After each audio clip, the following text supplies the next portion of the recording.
Hey everybody, it's Charlie from DM Moto, and this is the all-new Volvo EX30. It's an entirely new model line for Volvo. It is electric only, no gasoline counterparts. Right now in the United States, you can only get this dual motor performance option. They promise a single motor with a little bit less range and a smaller battery as well coming in the future, although this car has already been delayed a little while and still TBD on when we're getting that more affordable option. But this one, in its ultimate trim, you're looking at about $48,000 for this subcompact electric vehicle.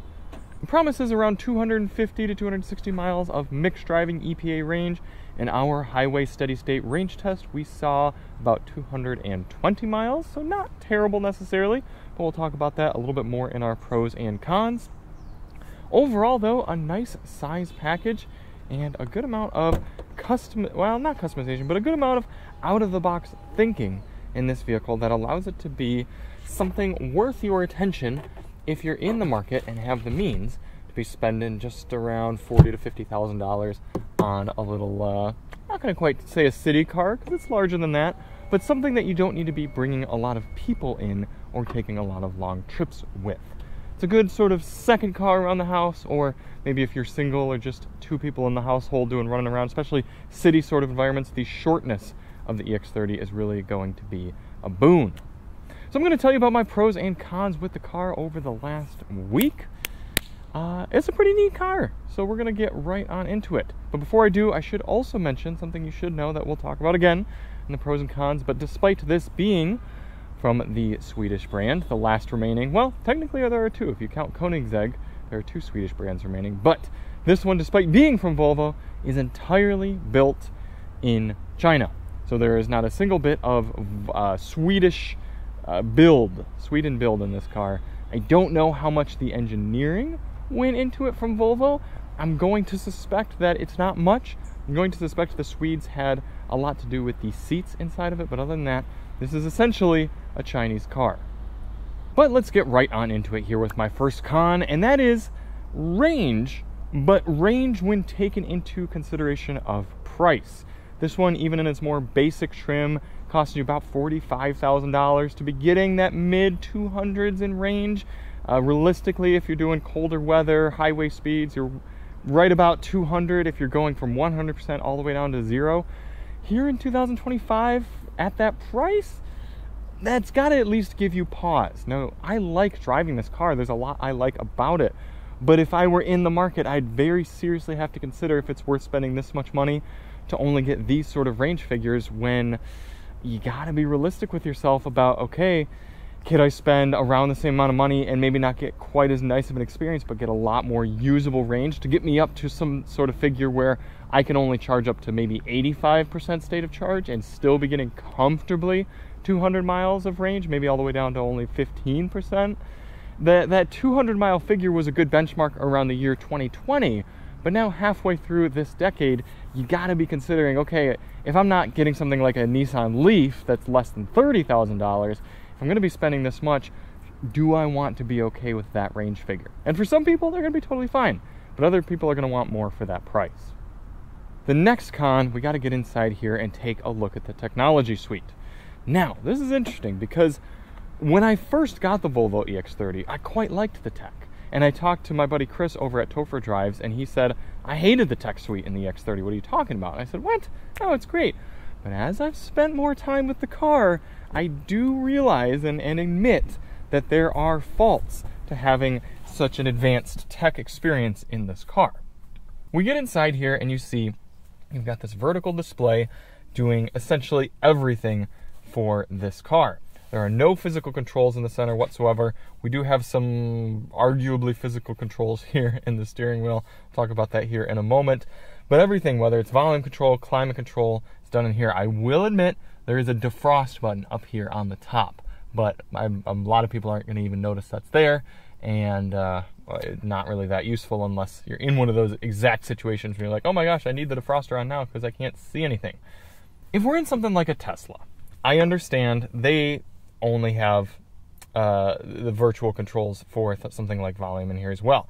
If I remember correctly, on the Tesla, can't you touch the volume and then slide it or something like that? I mean, this one you have to tap, allow it to come up, and then adjust the volume, or you can tap right here. And then the other nice thing with the Model 3 and Model Y is that it's got a scroller on the steering wheel for volume, so you can quickly adjust volume right here. It's almost not an issue to not have a physical control there unless you're the passenger. But the EX30 has these laggy buttons. Look at this. I'm spamming up on the volume control, and it's barely going. It's barely adjusting. That's frustrating here. That deteriorates from the tech experience.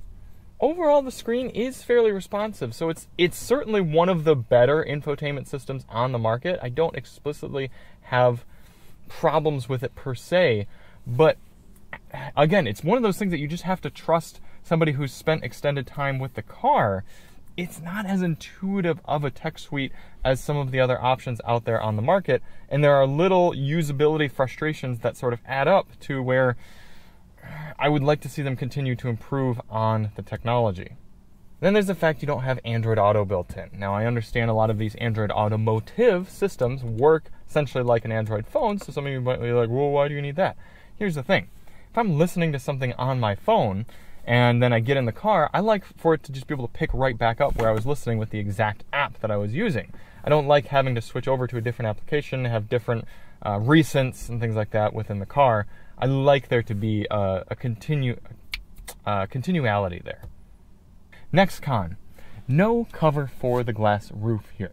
I understand these big panoramic roofs and fixed glass roofs are cool, and it's been nice to have our daughter be able to look up and see some trees, but whether it's the Teslas, whether it's this, whether it's any other car brand, I don't like not being able to cover it. It'd be quieter if we could cover this glass, both from the echoes inside the car, as well as from exterior noise.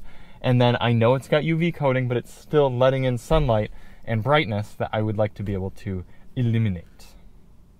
Next con, coming out here on the highway, the Pilot Assist. Volvo's semi-autonomous highway driving functionality, Pilot Assist, was really good in about 2018, but now it's starting to lag behind. And part of my frustration, if I can get it set here, is that you'll be driving along like this, and you'll have your hand on the wheel, you're paying attention, you're kind of letting it do its job, and then way over on that center screen there, it'll start to pop up and say, keep your hands on the wheel. My hand is on the wheel, I'm paying attention, I'm looking forward, it's just the car is doing such a good job, or maybe I'm on a very straight section of road. Right now it says put your hands on the steering wheel, and I might not notice it. Oh, and then it starts beeping at me. But that beeping disrupts your passengers, disrupts you, and mutes your music.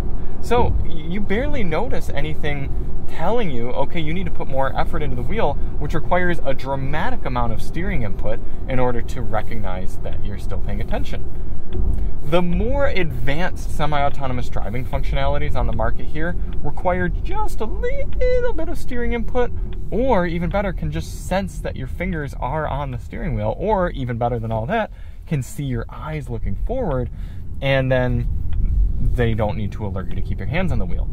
Or, in the sense of something like the BMW that we have right now, it pops up in front of you and for about 10 seconds flashes lights to let you know, okay, you need to touch the wheel. It's much more obvious without doing an audible interruption than this system right here. The last con is, this is not a Volvo like you used to know. It doesn't drive like an S60. It doesn't feel like an XC90. It's very different. It's a Chinese EV. That's essentially what's happened. This is the way that Chinese vehicles have been able to be sold here in the US market, is to be under another name. Now, I like the car. I do. And if this is the only way that Volvo continues to exist as a company here in 2025, okay. But this doesn't feel like a Volvo in the way that Volvos used to feel. And so it's just different.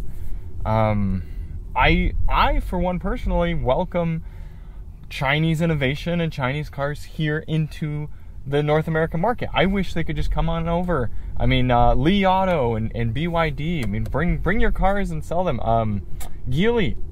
I wish they could sell cars just kind of under their names and not have to salvage another brand and sort of parasite them and come in and sell cars under their nameplate. But it's what we got. It's what the EX30 is. Coming back here static for our pros, and the biggest one that's popped out to me while spending time with the car, or maybe not the biggest, but definitely an impactful one, is the creativity and out-of-the-box thinking for this car. One of the reasons that so many of us, I'm going to go as far as to say younger people, younger buyers, they've become frustrated with standard traditional auto manufacturers is because they've stopped becoming creative in impactful ways for their vehicles. When you drive something from Tesla or from some of these Chinese brands, or Rivian, another good example, you start thinking, oh, this is how things can be done incredibly differently and in a unique way. They're not just iterating off of models that they've already had. So you get into this interior, and some people are going to think, oh, this is a very Spartan interior. But no, I like the creativity in putting some ambient lighting in these vents right here, and putting this door handle up high and having it sort of be this neat metallic pull. And then having this kind of nicely shaped steering wheel, and creativity like this multi-function cup holder that slides out, slides in. Look at this bottom area that's got this nice tray, and then you can pop that open for some more storage down below. You've got nice phone slots there, one with wireless charging. Pass through down below with, may I point out, moose.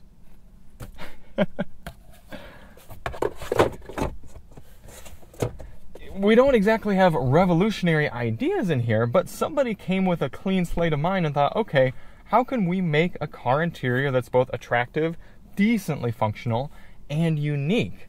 And the whole car speaks to that. It's a nice blend between familiar and creative and forward thinking. The next pro is the build quality. I was in a $75,000 F-150 that felt dramatically cheaper than this car. Everything is solid and substantial, well built. Again, some people are going to say, oh, this is just some sort of rubbery material, and oh, look at, you open this up, this is cheap. Okay, fair enough, but you know what? It feels good and it's functional. That's what I care about. Next pro, the seats. These are Volvo spec wool blend performance seats.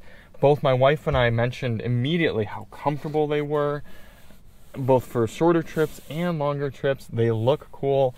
I like the wool. And Volvos have always been great for their seat design. So that's why I said kind of at the beginning, I'm like, well, I know there's a lot of Chinese influence in this car, but I bet you the Volvo core engineers and designers had a lot to say about these seats. The next pro is the tech. Like I said at the beginning, there are parts of the technology that have grown to frustrate me throughout my time with the car, but altogether, this is a fairly intuitive, not very complex and deep multi-level infotainment system. It's easy to learn, easy to get used to, and yes, I think it needs a little bit of refinement and expanding on its functionality, and I would like a few more physical controls, but all things considered, for some of the ways that cars are doing technology these days, I like how quickly the system works, and it's got Google built in, so you can do things like navigate to the nearest IKEA. All right, IKEA, let's go. And bada bing, bada boom, you got Google Maps taking you right there. Very nice to have that, just like having Google Maps on your tablet or computer or smartphone. Overall, the tech works well in this car. It's just got more that I would like from it and further refinement, especially with the controls. The physical controls here in front of us, and the physical controls lacking in the center. The next pro on the EX30 is the efficiency. Now, don't get efficiency confused with range. I know I mentioned at the beginning of the video, one of my first cons was the range of the car, and kind of range when brought into the context of the price. However, efficiency is different. Efficiency is how much energy you're actually using in order to go a certain distance. Now, to some, that's going to be incredibly obvious, but to others, they just lump efficiency and range together when it comes to an electric vehicle, failing to realize that, okay, the Silverado EV can do 460 miles, but it's going to take 200 kilowatt hours in order to go that distance. Whereas this car can go 200 miles and do that with only 60 kilowatt hours. So if you're using this EX30 as a little daily runabout vehicle, you're going to save a good amount of money in your electricity costs because it doesn't take a lot of electricity to drive around with. It's a fairly small vehicle, it's relatively lightweight compared to other EVs, and doesn't use that much electricity. Now, there are more efficient electric cars out there. I took a look at them, and when you're talking about the Lucids and the Teslas and even some of the shorter range Kias, Hyundais, and there's one more car. I think it's mostly the Kias and Hyundais. Oh, and the Volvos, the BZ4X. Those cars are a little bit more energy efficient, but compared to vehicles across the board for this battery capacity and range, it's a fairly efficient vehicle. The last pro, and one of the standout features of this car to me, is the driving experience.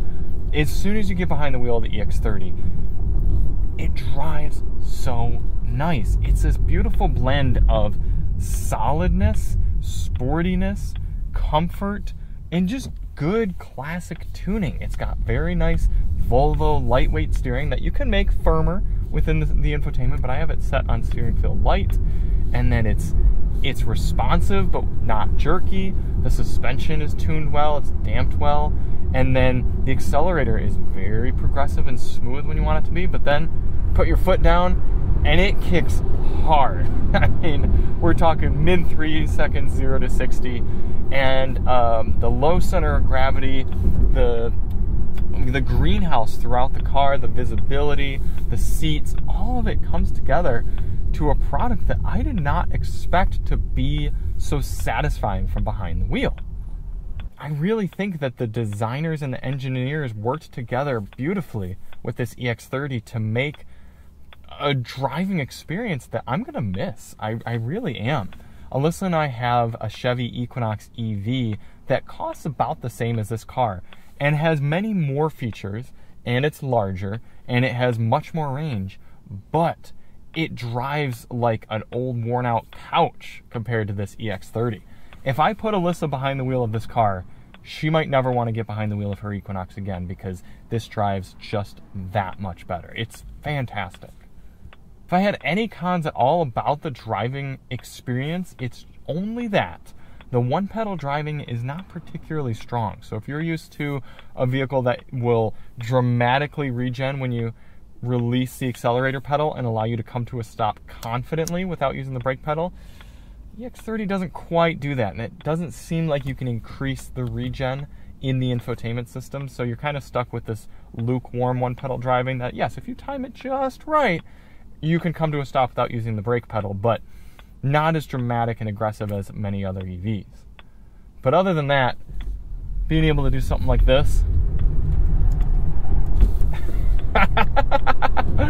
oh my gosh. Oh, it's cool in every sense of the word. I love it. I love it. So wrapping up my thoughts on this car. I like it. I do. I wish it came in a few more fun colors. You got this moss yellow that we're seeing here, but other than that, it's essentially grayscale. There is a lot to like about this car. It's got some quirks, but it drives so nicely. And it should definitely be on your short list if you're in the market for a smaller electric vehicle. But we do have to put it on the Daily Motor leaderboard. Current leaders of the DM leaderboard: Ford F-150, Hyundai Santa Fe, Honda Passport. It's going pretty high up there, but the space does limit it a bit. I think it's got to be right outside of the top 10. I quite like it, but I don't think it's a top 10 vehicle for us. I think it's going into, actually, no, it is just barely coming into 10th place right now. Just below the actually, no. It's going above the Ranger Raptor. I like it more, just a hair under the Civic Si. 9th place, not too bad. Not too bad for a brand new model like this. A little bit more of a limited desirability from the size and the electric only, but yeah, there's a lot to like about this car, just mostly with how it drives. So thank you all so much for watching. If you do want to see more on the Volvo EX30, check the link below for our range test and our review of the Harman Kardon audio system, and we'll see you on the next one. I'm Charlie from Daily Motor, and as always, drive on.